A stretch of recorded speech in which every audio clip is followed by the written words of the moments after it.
Good morning, Military Road Early Learning Center family and visitors. Happy first day of pre-K.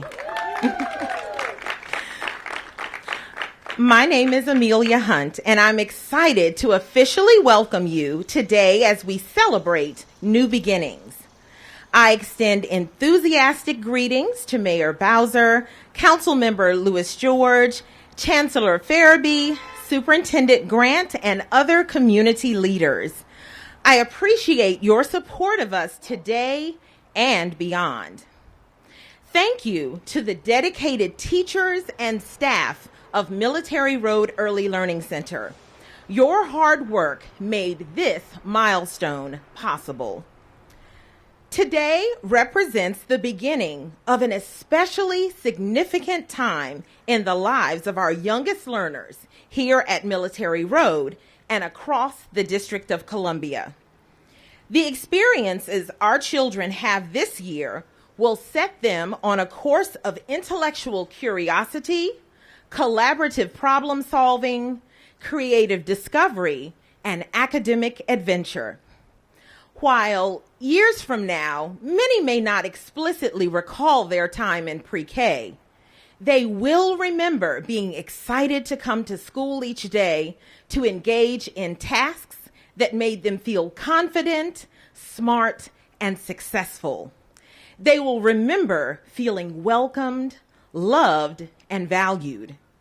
It is these experiences that we know will propel our students to success long after their time at Military Road. Our motto here at Military Road is a 14th century proverb, "Mighty oaks from little acorns grow." So to our little acorns, welcome to your first day of school. We hope you feel the love and can't wait to help you grow. And now, I am proud to welcome Ms. Patricia Tyson to introduce our mayor.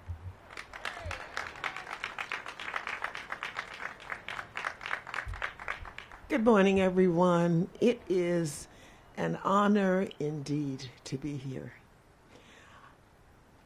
I sat there and I remembered my experience here at the Military Road School. It closed as a public school in 1954. I was a member of the last class. And now it's come back to its roots of the public school system.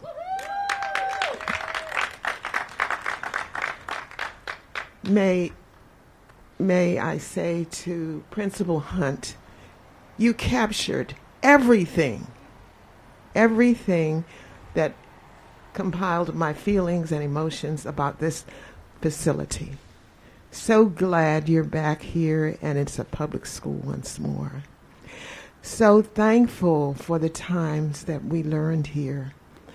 And please know that the board members of the Military Road School Trust will be praying for your safety here, as well as your students, staff, and the little children. What a precious, precious time this will be. Thank you so much. I represent all of the students who had the experience here that you have described. I represent our one teacher that we have living who just retired last year. That was her second retirement. But she loved children. And that's why she taught so long. Our mayor and to all of you distinguished guests, thank you for what you're doing for the children at this wonderful young age to learn.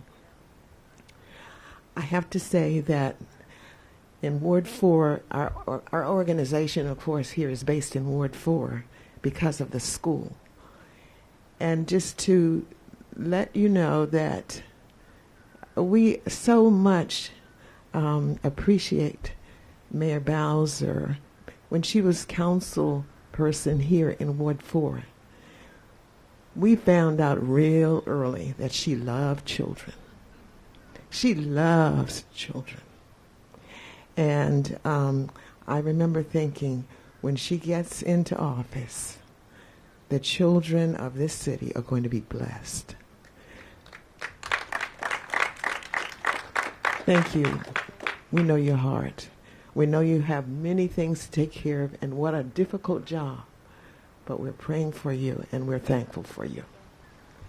May I present Mayor Muriel Bowser.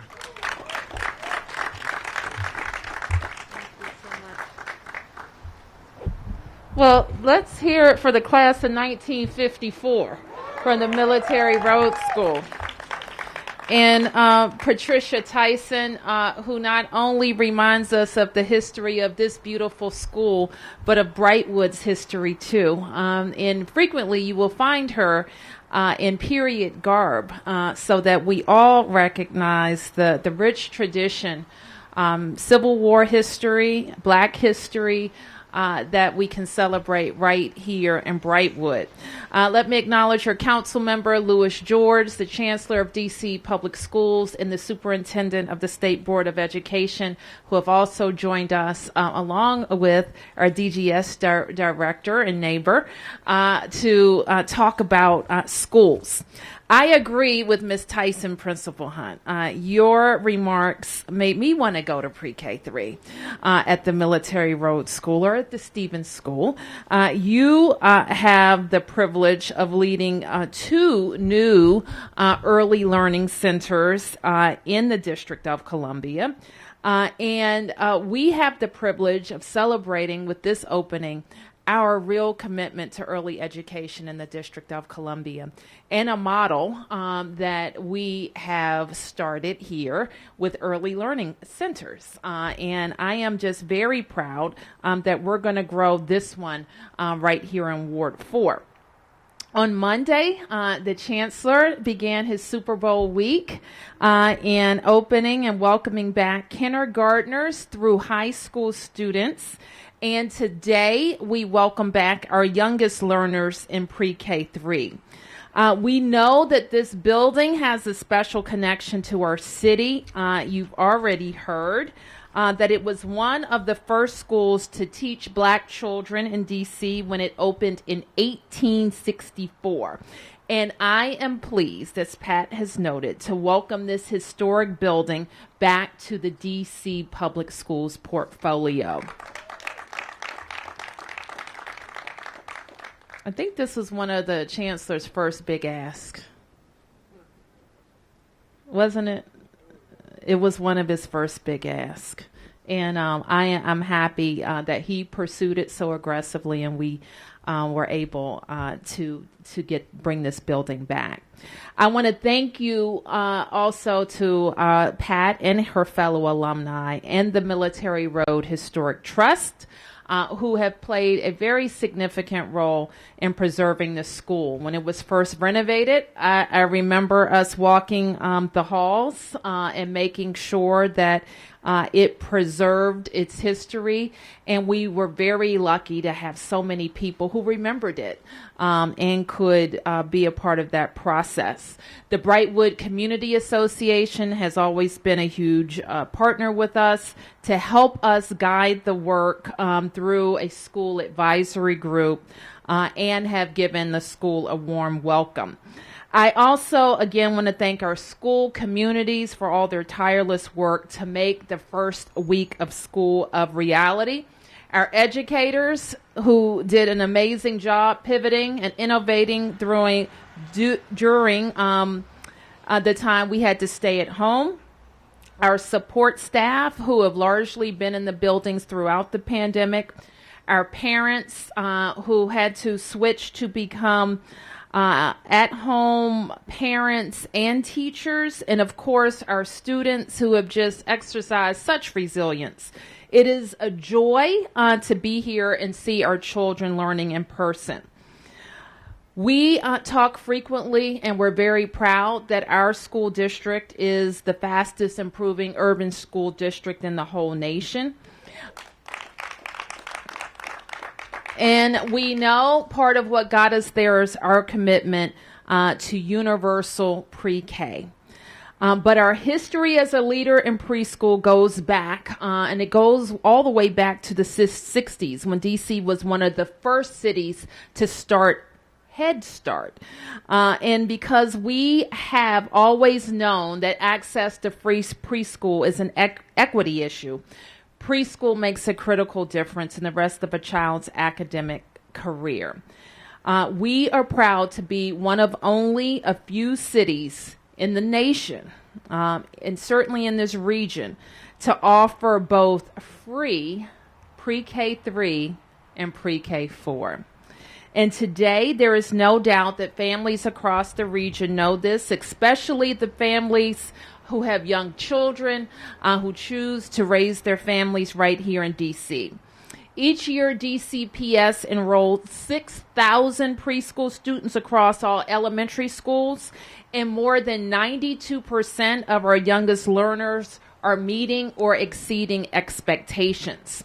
Our preschool teachers are among the most qualified in the nation, and we're the only jurisdiction,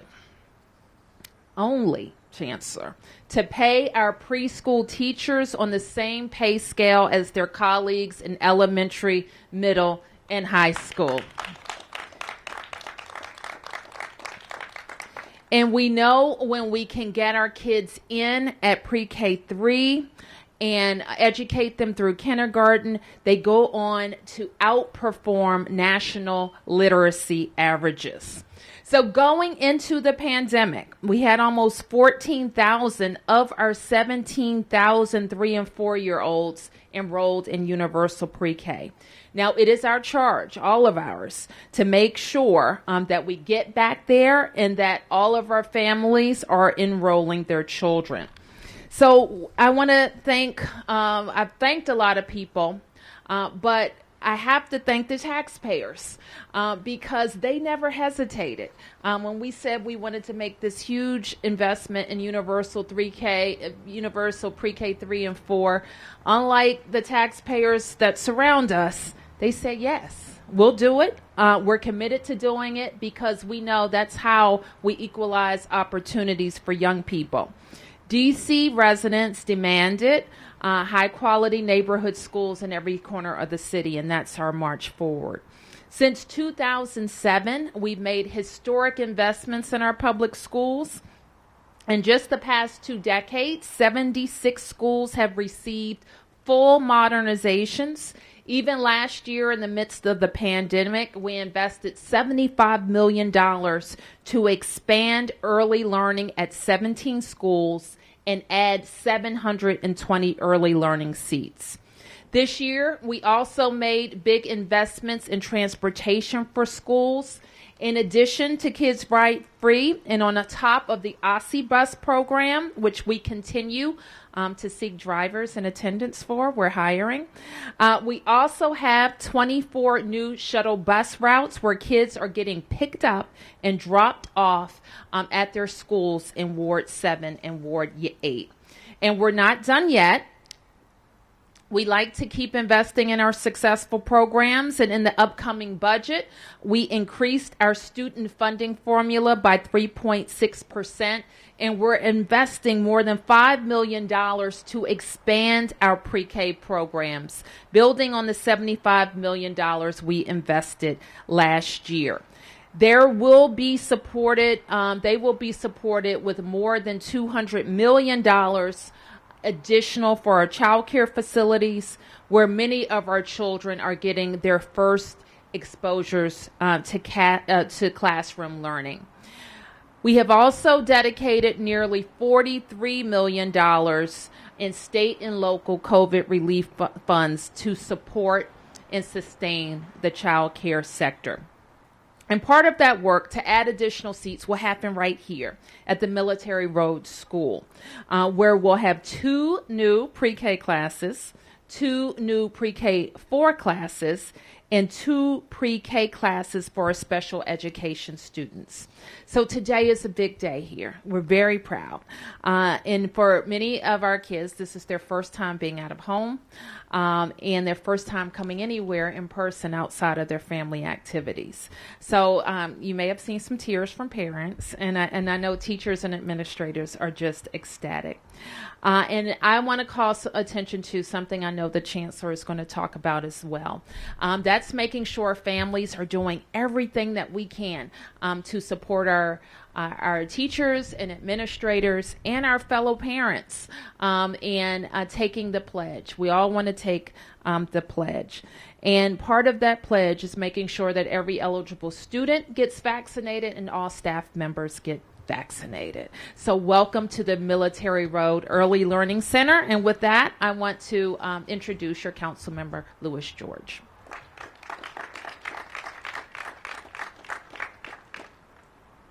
You're welcome. Thank you so much, and thank you so much, Madam Mayor. This is just such a beautiful occasion to see so many people here, the Brightwood community, to hear this rich history and legacy. I remember being on the Brightwood Citizens Association when you gave your presentation and members gave their presentation of what this school meant to this community and the rich history of the ability for them to be able to be one of the first schools to have Black students. So this is a historic moment indeed, and I have to thank Chancellor Fairby and I have to thank Mayor Bowser for seeing this through. I want to thank all the members of the Brightwood Citizen Association. I don't see the executive board here, but they played a huge part in making sure this happened as well. And one of the key things here that's so important is that early learning and social-emotional learning are key determinants, not only in health, but also in public safety. And so when kids come in at such early ages and they're able to get that social-emotional learning support, it really has long-term outcomes. So this is not just an investment in education, it's an investment in our city because those young people grow and become members of this community, but it's an investment in safety, it's an investment in health. And so I want to thank DGS as well for their support. I want to say good luck to the principal, although she needs no luck, she already runs. She has 2 early learning centers and the staff here for the amazing work that you're already doing and the work that you're going to do. I look forward to coming and seeing some of those pre-K plays. That's my favorite thing, when the little kids have plays. They're like the cutest things ever. So I will be back for one of those. So just thank you, everyone. And today is a beautiful day for DC history, a beautiful day for Ward 4 history, and a beautiful day for our children and families in the district. Thank you so much.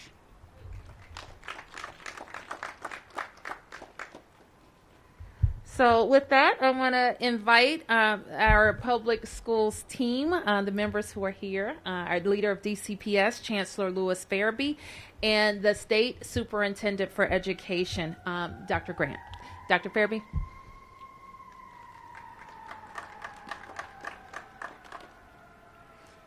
Thank you, Mayor Bowser. As a Ward 4 resident, I pass this facility on a daily basis, so I've been eyeing it for some time. So I went to the mayor about the opportunity to acquire it and place it in the DCPS portfolio. It was an easy ask, and we greatly appreciate Mayor Bowser, her leadership, in allowing us to bring this facility into the DCPS portfolio. So thank you, Mayor Bowser. Thank you also to Director Anderson and the Department of General Services team for allowing us to get into this facility so quickly. Also, Amanda Wu on the DCPS operations team. We've done a lot of work, and you'll see this is a world-class facility for our 3-year-olds and 4-year-olds. But that's just the facility.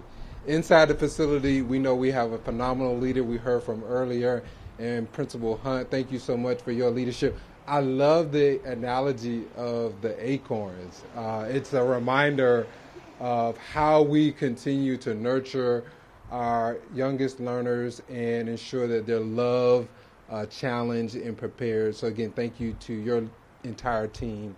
As we think about this day, as the mayor mentioned earlier, it's a highlight of the symbiotic relationship between schools and their neighborhoods. This is an enhancement not only to the early learning skills that students need to be successful in kindergarten and beyond, but also the relationship between this facility and the Brightwood community. So we're excited about it. We're also, as the mayor mentioned earlier, asking everyone to lean into our Stronger Together pledge. Remind everyone that's eligible to get vaccinated to please do so. But we also know that this is a long holiday weekend. And there's a tendency to want to travel and have gatherings in a holiday weekend.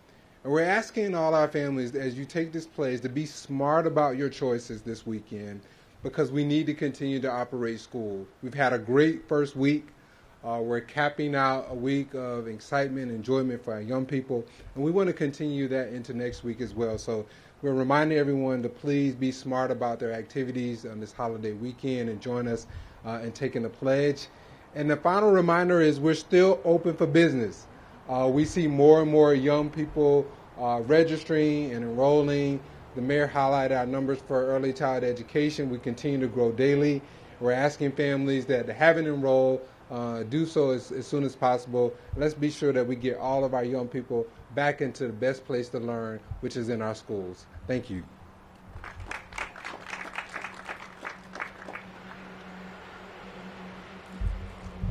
Clearly, I'm the shortest one of the group.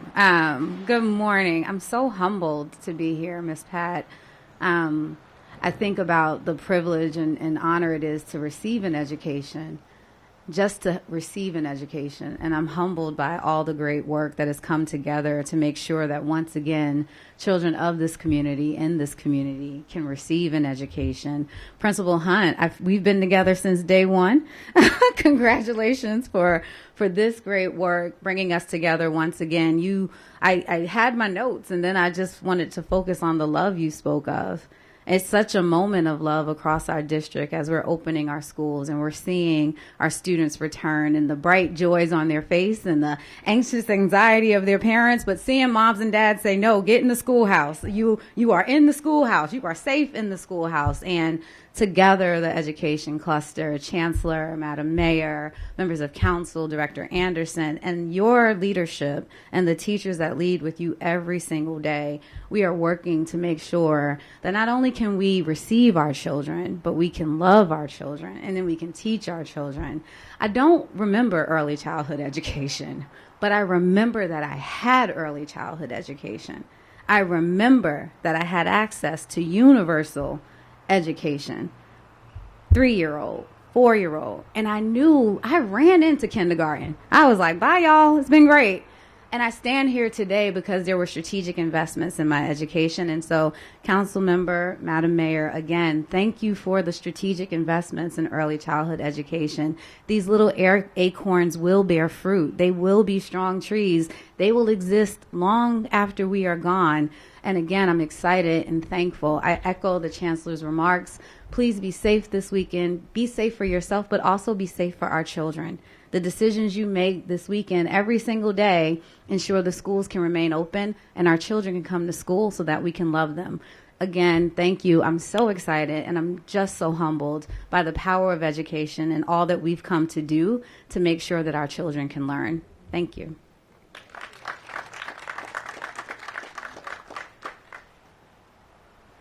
Okay, so with that, we'll take a couple questions, and I think the principal will invite, as it is prudent, for a tour of some classrooms.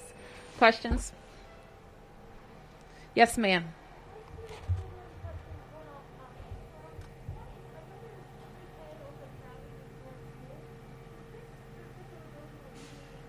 I can't quite hear you, Perry. Is she on? Is her mic on? Okay.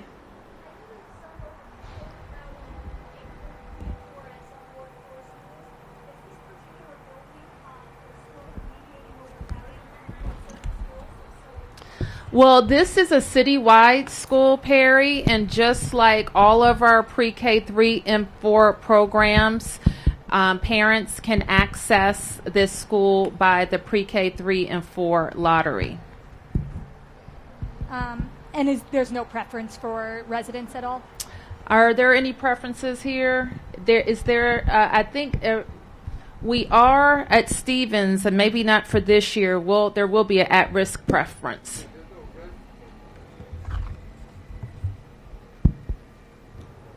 There's no residency preference, but there is at-risk preference because we're continuing to elevate the diversity of our early childhood education classrooms. Thank you. And back first week of school, I know we keep hearing, I was watching the State Board of Education meeting last night, there is increased pressure for an expanded virtual learning option. I want to ask you, Mayor Bowser, how much of your calculation to keep with your current stance has to do with last year when we know when it was optional, you had a disproportionate, Ward 3 children were more than 2 times as likely to be in person as Ward 8 children? Well, Perry, let me start off by saying all of us think that the best place for children to learn is in buildings, beautiful buildings that are set up for their learning with professionals who know how to teach them all the things that they need to know with their colleagues, other little 3 and 4-year-olds where they also learn. We also know that we've made tremendous investments in our COVID protocols for kids, and we strongly believe that this is the safest place for them to learn and to grow and to be ready for their academic careers. We do have a way that families who need to access virtual learning can access virtual learning. Is there a fear that if you expanded it, you would not have equal amount of kids from all over the city in schools? If we needed to expand it, we would have expanded it. What I just explained to you is why in-person learning 5 days a week for everybody is the gold standard. I also explained that families who need to be waived from in-person learning have that process available to them. Thank you. And off topic, sorry. Are any other on topics? Okay, go ahead, Perry. Yeah. Yesterday you said the Medicaid situation is an emergency and your administration is authorized to take steps in the next 2 weeks to address it. What do you plan to do with that authority? Well, I can tell you what we have to avoid. And what we have to avoid is a chaotic disruption to the health care of 65,000 people who can ill afford it. Our Medicaid program, we know, is serving people who have been disproportionately impacted by COVID and don't have the strongest ties to medical services. So disrupting their medical service while we're still focused on vaccinations and sadly still treating people who succumb to COVID, we don't think that now's the time to do that. So we will be seeking ways there's a stopgap to make sure that doesn't happen. Do you know what those ways are yet? Like I said, we would seek a stopgap measures that would involve not disrupting the current providers while a new contract is being procured. Thank you. All right. Thank you.